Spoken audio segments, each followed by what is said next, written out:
God, it's great. Hello, dear heart. We're here in Ninoy Aquino International Airport. Ayan. Ayan. Kung inyo makikita at mababasa, dito tayo ngayon sa Ninoy Aquino. Ayan, International Airport na here. So, daming taong nalulungkot kasi aalis na naman yung kanilang mga mahal sa buhay.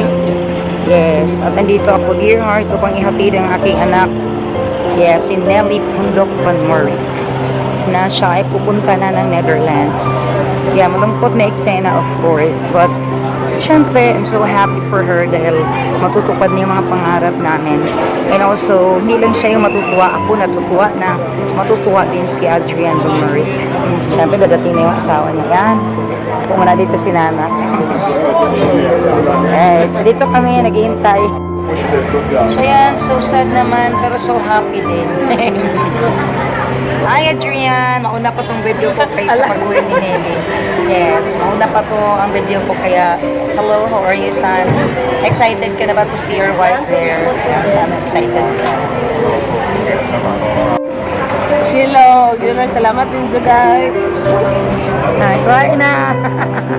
Bye-bye, bye-bye, bye-bye na anak. Bye anak, aming ka always. God bless you, banang kanyamahan. Bye anak. Pasok na si anak sa entrance. Ayan na.